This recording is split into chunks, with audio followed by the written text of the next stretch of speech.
পরবর্তী সেগমেন্টের জন্য পরিবেশন করার জন্য অনুরোধ জানাবো। এহসান জুয়েলকে আমি পরবর্তী অনুষ্ঠান পরিবেশনা করার জন্য অনুরোধ জানাবো।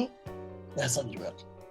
অনেক ধন্যবাদ মোহাম্মদ কামাল ভাই, আজকের এই আলোচনা অনুষ্ঠানের সম্মানিত সভাপতি রায়নুল ইসলাম চৌধুরী, আমন্ত্রিত অতিথিবৃন্দ এবং Chittagong university alumni federation of US এর নির্বাহী কমিটির কর্মকর্তাবৃন্দ, অংশগ্রহণকারী যারা আছেন, সবাইকে মহান বিজয় দিবসের শুভেচ্ছা জানাচ্ছি। আমরা এমন একটা সময় এই বিজয় দিবস উদযাপন করছি, আমাদের বিজয়ের 54তম বছর।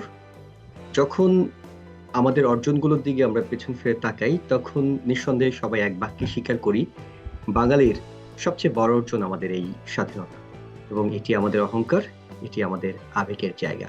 আর সেই প্রেরণা থেকে আজকের মূলত এই অনুষ্ঠানের আয়োজন। আমরা আমাদের আমন্ত্রিত অতিথিবৃন্দের কাছ থেকে বক্তব্য শুনবো, আমাদের নিজেরা কথা বলবো, গান কবিতার মাধ্যমে এই বিজয়ের আনন্দটা আমরা আসলে আজকে উদযাপন করতে চাই।